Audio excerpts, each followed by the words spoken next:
Buenas tardes.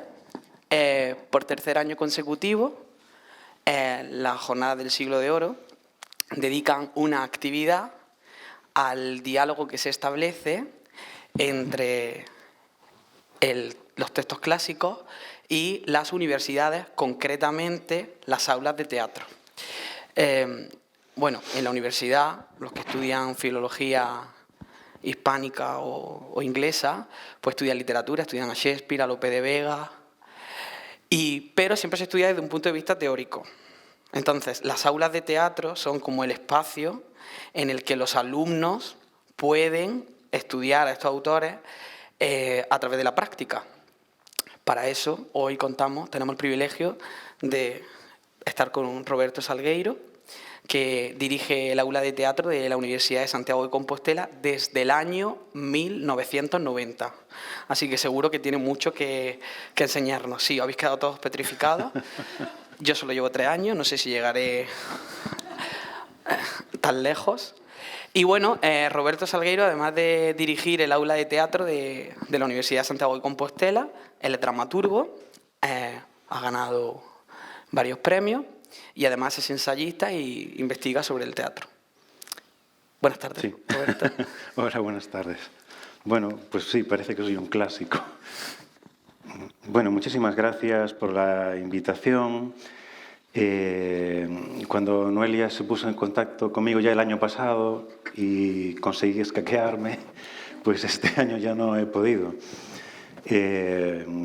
Para mí es un placer estar aquí, sobre todo porque la jornada de ayer y la jornada de hoy está siendo para mí muy estimulante y agradezco mucho a todos los ponentes todo lo que han estado compartiendo con nosotros. Por eso este es el momento en el que las jornadas bajan de nivel. Así que si por lo menos puedo suscitar una duda y una pregunta en cada uno de vosotros, pues yo me doy por satisfecho. Era muy difícil de qué hablar y sobre qué hablar. Noelia le apetecía que hablase de mi experiencia práctica, sobre todo en la universidad, que es donde fundamentalmente desarrollo mi trabajo. Como decía Diego, bueno, también escribo y también trabajo con otras compañías, pero de manera más puntual. Pero resultaba muy difícil poder condensar en tan poco tiempo cuál es la relación del teatro clásico con nuestra práctica escénica. Así que lo que he pensado es, la primera parte, concentrar las 2 o 3 primeras sesiones de lo que imparto en la Escuela de Teatro en la universidad y luego, en la siguiente parte, trabajar con los chicos del aula de teatro un par de textos pequeñitos que les envié para reflexionar sobre todo sobre la relación de la acción y la palabra, meditar sobre que lo que importa en un escenario es hacer y no decir. Entonces, para esa segunda parte, bueno, si alguien más se quiere quedar, pues estupendo. Es simplemente un ejercicio de reflexión, no es otra cosa.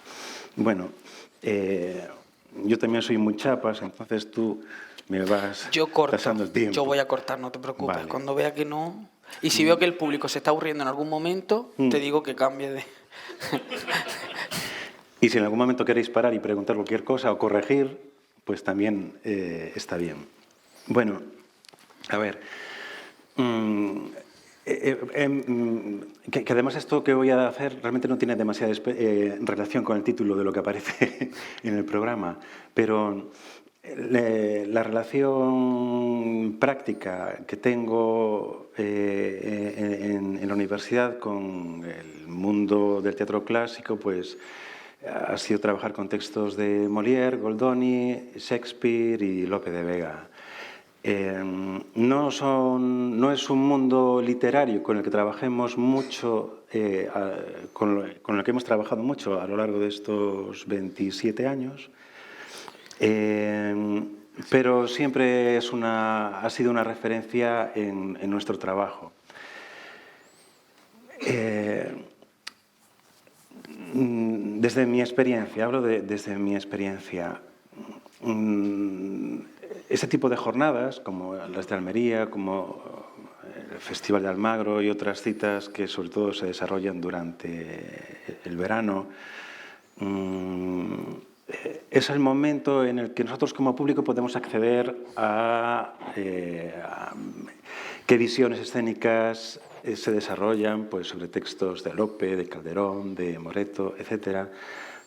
Y de alguna manera tengo la sensación de que hay un circuito que reflexiona y que trabaja sobre esta realidad teatral, pero que de alguna manera, digamos, el público en general lo siente como al margen, o por lo menos mis estudiantes lo ven como algo puntual, de la misma manera que existen festivales de teatro postdramático, por ejemplo, muy endogámicos, pues también observo que a veces cuando hablo con mis alumnos entienden que también este es un mundo bastante endogámico para el que hay que estar preparado y que además interesa fundamentalmente a los académicos o a los estudiantes de Siglo de Oro.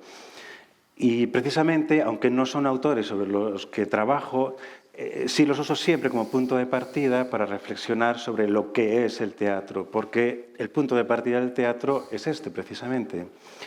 Entonces, en ese sentido, yo creo que cuando analizamos y pensamos en el teatro ahora, nos olvidamos de cuáles son los sentidos que se ponen en marcha. Para nosotros el sentido de la vista es un sentido básico, fundamental, la contemplación. Y normalmente entendemos y analizamos el teatro desde esa perspectiva, pero creo que el sentido del oído era el sentido primero del teatro.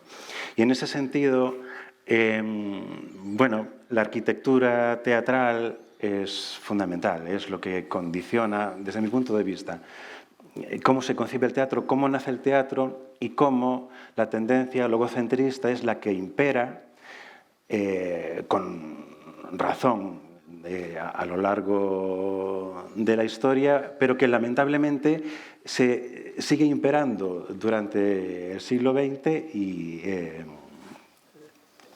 lo que llevamos de siglo. Y como estamos hablando de clásicos, quería hacer una cita de García Barrientos, un clásico, al respecto. Él dice, la jerarquización aristotélica de los elementos del teatro constituye el fundamento de lo que Patrick Pavie denomina posición logocéntrica, perspectiva que domina el pensamiento teatral hasta finales del siglo XIX. Se prolonga con gran fuerza hasta hoy y considera la obra del poeta, el texto escrito, como el elemento primero, autónomo y principal del arte teatral. El espectáculo, por el contrario, se entiende como expresión superficial y superflua, dependiente de la obra literaria y subordinada a ella. Entonces, yo hablo con mis alumnos acerca de la dictadura de la palabra, y lo digo como autor, ¿de acuerdo?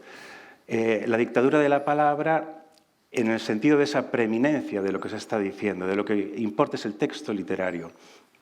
Nosotros tenemos que pensar en cuál era la realidad técnica de los espacios teatrales de los que más o menos tenemos documentación, porque tampoco tenemos una documentación exhaustiva, pero que sí es algo que se comparte pues, en España, en Francia, en el Reino Unido, en Italia. No tengo tanta información sobre Italia, pero la que conozco es bastante similar, aunque cada uno con su idiosincrasia. Pero ahora vosotros me estáis observando aquí y estáis sentados ahí. Y lo que estáis haciendo es observar que se estableciere en esta ciudad de Sevilla por los espectadores y representantes. Esto es de muy comienzos del siglo XVIII.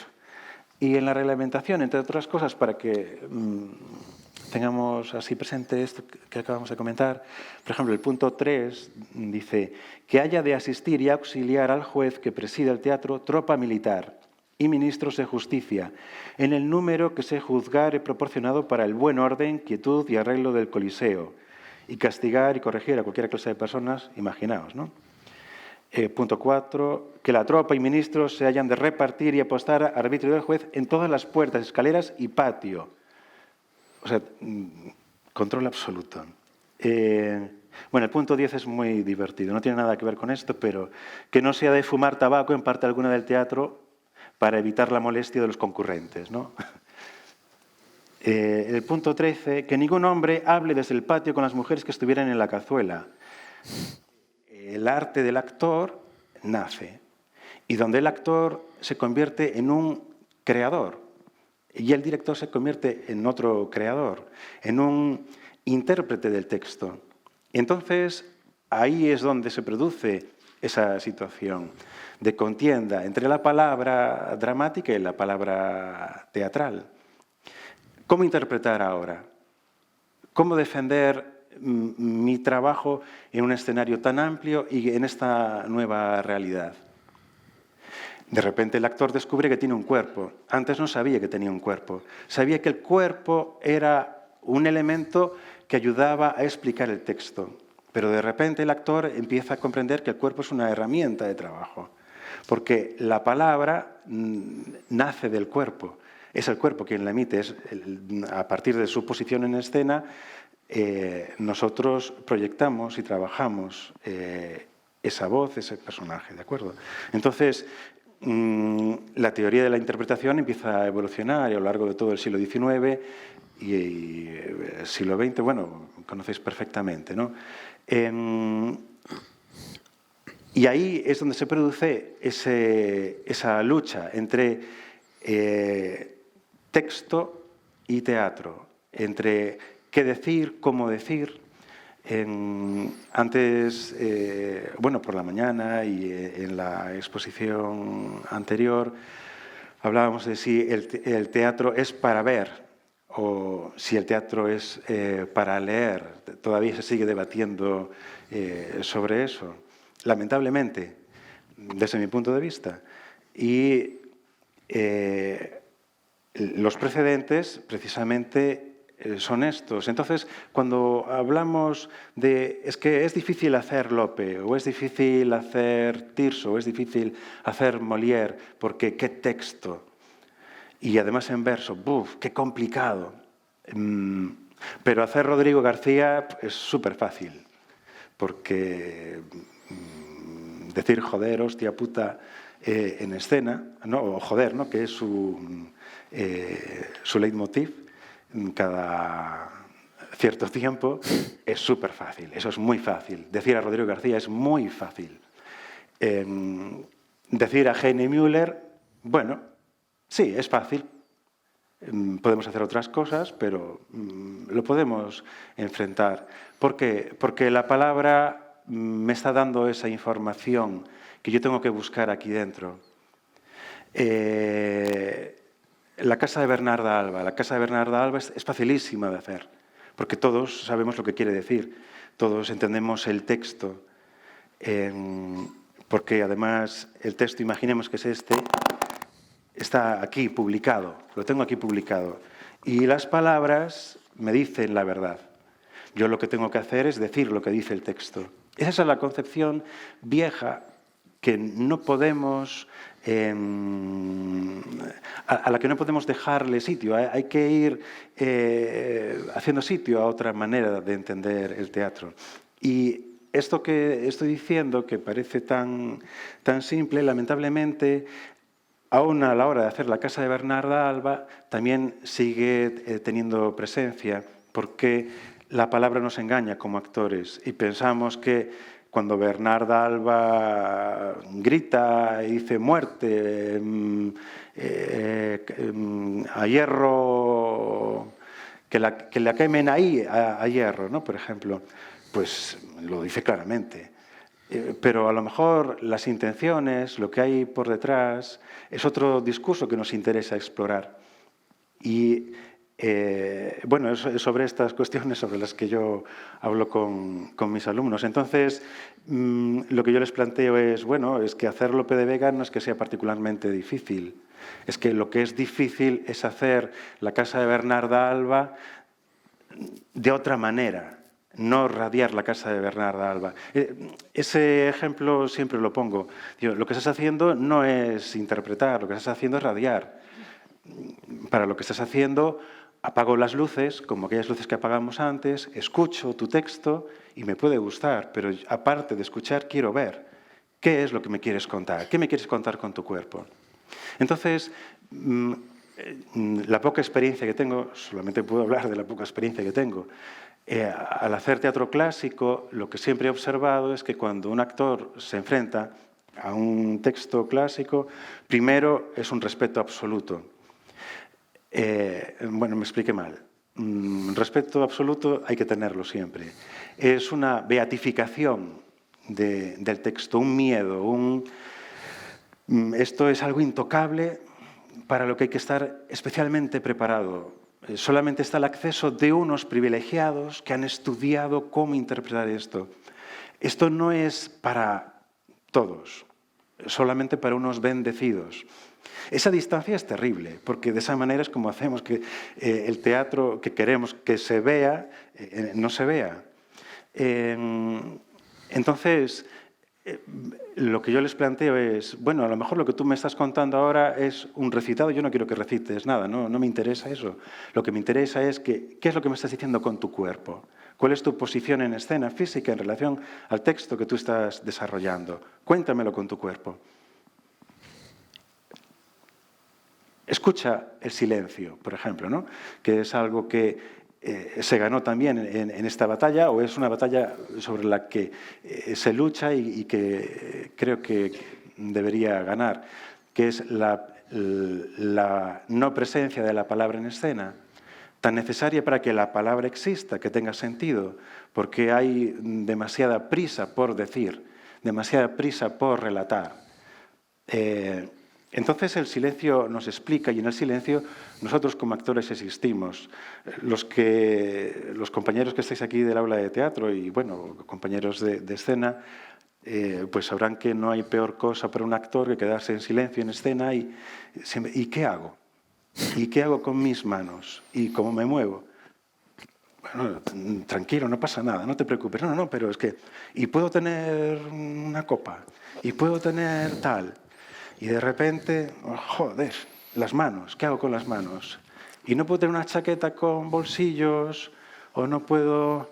Y de repente el cuerpo se convierte en un agobio. Y tengo texto, vale. Y ahí nos quedamos. Entonces, claro, ese texto también escrito que necesita ser vivido, se pierde, y es por ahí por donde entiendo yo que tenemos que trabajar. Evidentemente, esta mañana en la charla con los compañeros de la compañía que presentaron ayer, decía la actriz que para ella hacer teatro en verso, la dificultad que tenía quizá era no poder improvisar, pero precisamente por ser en verso era mucho más fácil de aprenderse el texto, mientras que otros textos te podías quedar en blanco. Yo no sé si es más fácil o más difícil. Lo que sí os animo es a perderle el miedo, sí respetarlo, pero como hay que respetar cualquier texto, pero creo que debemos acceder a ellos con más comodidad y sin dejar que canonicen qué quiere decir Lope, qué quiere decir Tirso. Bueno, ¿qué quiere decir Rodrigo García? ¿Qué quiere decir Gene Müller? Pues a lo mejor para mí quiere decir algo, pero para ti quiere decir otra cosa, para otra persona otra.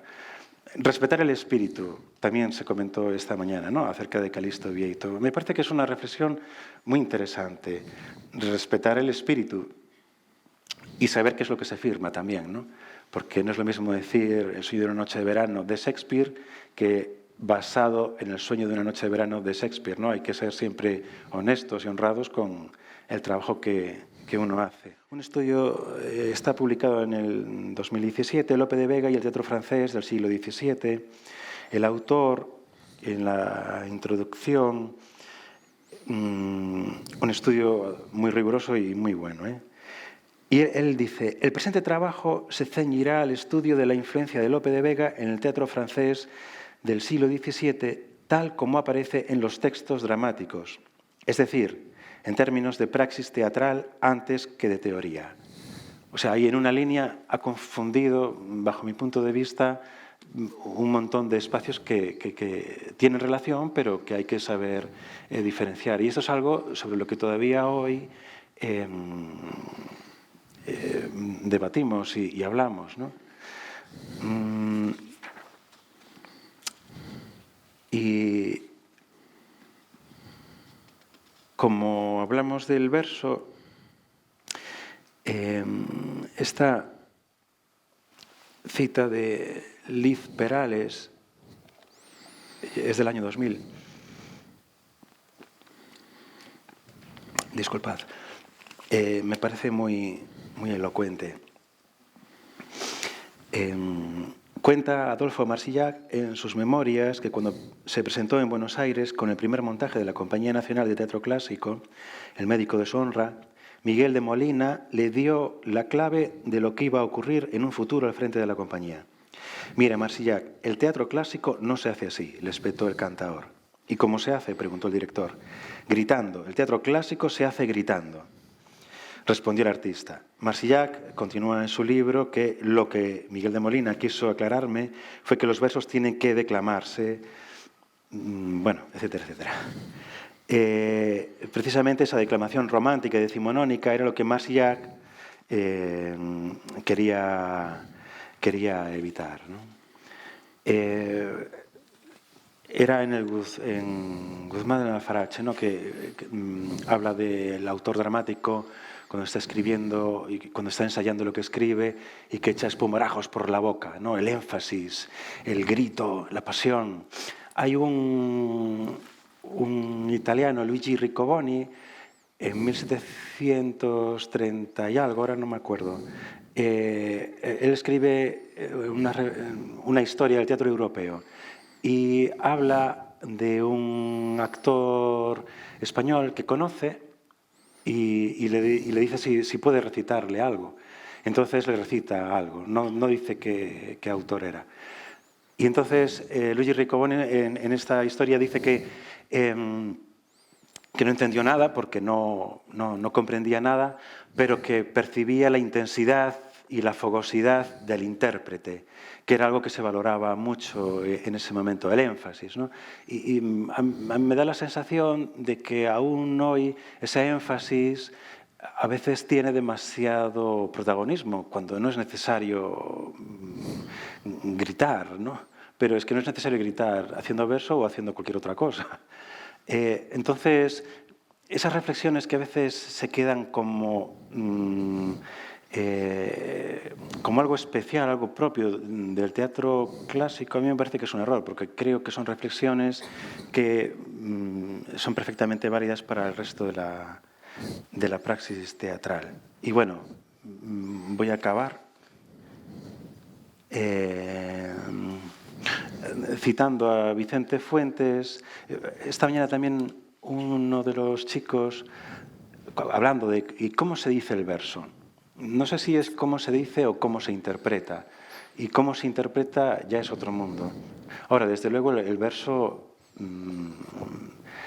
desde mi punto de vista, creo que tiene una técnica. ¿Cuál es? Yo no soy especialista en verso, pero no creo que se pueda decir de cualquier manera. Y hay una serie de cuestiones que son básicas, como es la puntuación. Hablaban de la sinalefa, el encabalgamiento. Es decir, ese estudio del texto es principal, pero es que ese estudio del texto es principal en cualquier otro estudio. Quiero decir con esto que, y a lo mejor parece que me estoy contradiciendo, pero es que muchas veces el actor descuida la palabra en escena. Estar en escena con energía es el cuerpo y la palabra, ¿no? Y hablaba este compañero, este actor, por la mañana, que cada uno tenía su técnica, que cuál es la técnica, y que cuando van a cursos, que cada profesor explica una manera de decir el verso. A mí esta reflexión de Vicente Fuentes me parece interesante. Los únicos datos que tenemos sobre la interpretación en verso en nuestro país es la tradición neorromántica que se ha prolongado hasta los años 50, este énfasis del que hablábamos antes. Pero no nos sirve porque está basada en el énfasis y la autoexcitación. Era un modelo que no da valor a la palabra, sino que la encadena y la tenaza. Por eso ese estilo o forma que habría que inventar, según él, debe ir por un camino opuesto. Debe creer en la palabra como trampolín para el actor. La palabra es el medio a través del cual articulamos nuestro pensamiento y ésta debe brotar como energía del pensamiento, no conectada con el volumen o el énfasis como antaño. Su interés se centra en que una actuación en verso, ante todo, tiene que comunicar y luego mostrar un equilibrio entre lo coloquial y lo elevado. Bueno, ese equilibrio supongo que es súper difícil de conseguir, pero si el teatro es comunicación y un actor está en escena, me resulta imposible pensar que no pueda comunicar con su cuerpo. Y creo que debería comunicar con su cuerpo y con su palabra. Bueno,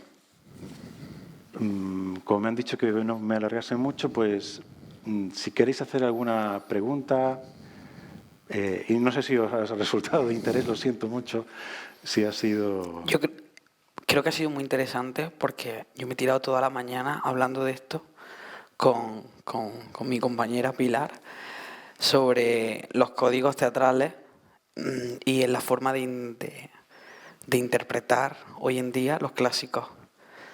Entonces está muy bien porque además es interesante que lo traslades no solo a los clásicos, sino también a los textos contemporáneos o postdramáticos, que a veces también se tiende a interpretar de una forma determinada ese tipo de textos. Ajá. Sí, sí.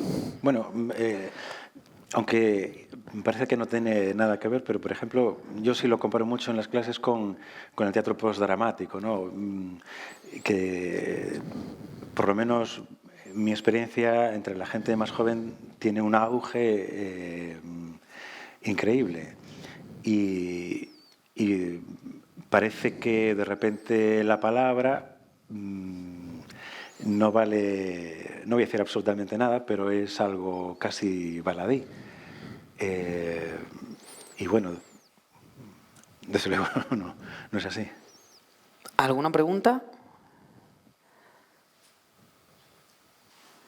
Y se hizo el silencio. Bien, pues... Mercedes. Un momento, Mercedes, que te llevan el micro, que yo me lo tengo que poner, ahora tú también tienes que usarlo. No tengo ningún problema. Además, como hablo, yo estoy un poquito... Me gusta hablar alto, pero si es con micro, mejor. Le iba a preguntar a Roberto que cómo enfocas tú lo del montaje cada año con tus alumnos, supongo que haréis uno anual, ¿no? Y en qué te basas para decidir, o si lo pones en común con ellos, o lo haces también teniendo en cuenta las distintas carreras que están estudiando, que cómo eliges tú la obra de teatro que ponéis y el montaje que hacéis cada año. Bueno, a ver, el espacio teatral en la universidad tiene, digamos, dos vertientes básicas. Uno es la compañía institucional y otro la escuela de teatro. Entonces, de la escuela de teatro también salen montajes y esos montajes se preparan siempre desde la perspectiva de las necesidades pedagógicas de todos los alumnos. Entonces, hay dos itinerarios, uno de interpretación y otro de dirección.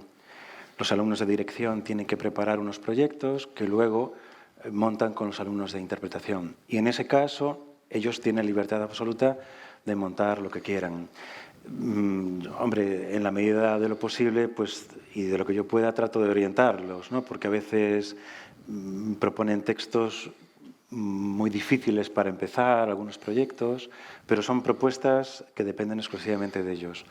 En el caso de la compañía, el trabajo en la compañía, digamos que la vida de un actor dentro de esa compañía son 5 años. Entonces, dependiendo de la promoción, pues tratamos de tocar diferentes propuestas.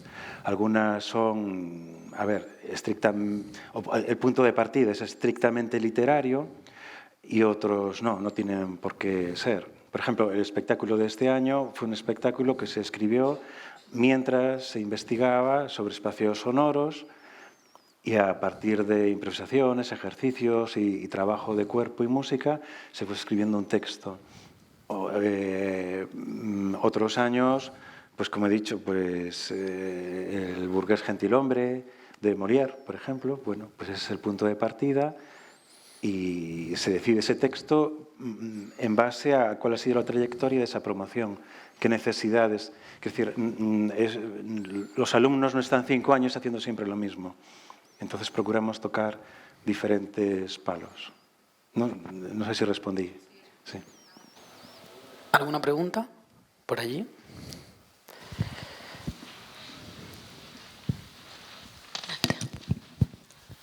Hola, buenas tardes. Hola. Mi pregunta era con respecto a lo que has explicado del cambio de escenario. Y, bueno, el cambio en el escenario. Y me ha surgido la duda de qué pasa primero, la necesidad de eliminar a los espectadores de las tablas o la necesidad de rellenar el escenario. La necesidad de iluminar. No. Ha dicho, se eliminan los espectadores, Sí.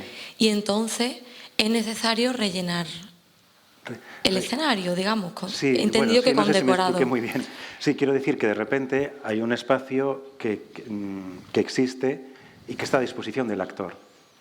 Entonces, antes el espacio útil de trabajo del actor era mínimo y ese espacio va adquiriendo volumen. Es decir, tal y como nosotros concebimos ahora una sala de teatro, es impensable en el siglo XVII, por ejemplo. Entonces, la necesidad de espacio provoca la necesidad de movimiento. Pero es una demanda que se va implantando en Europa, pues, que a nivel teórico se exige ya a comienzos del siglo XVIII y que ya se asienta en los años 40, 50, ya está prácticamente extendida. Aquí, en este reglamento, creo que también, bueno, no voy a buscarlo ahora, pero hay un artículo que también dice que está terminantemente prohibido que los espectadores se sienten en el escenario. Entonces, ¿se eliminan los espectadores por necesidad de espacio o no? Bueno, o no se sabe. De la información que yo tengo, no soy especialista, por la información que yo tengo, es una demanda de la gente, de las compañías de teatro que quieren renovar la escena. Es decir, la necesidad de eliminar los espectadores del escenario, tú piensas que ahora tú pagaste 10 euros por estar ahí, pero Diego pagó 80 euros. Y a mí, como compañía, me interesa que esté Diego aquí. Y si hay más personas como Diego, mucho mejor. Cuantos más espectadores en el escenario, muchísimo mejor. Eso era lo que querían las compañías. También hay que pensar que cuando hablamos así, el teatro también tiene una historia muy reaccionaria de no querer evolucionar. Entonces, no es que todo el teatro evolucione y que todos propongan renovación.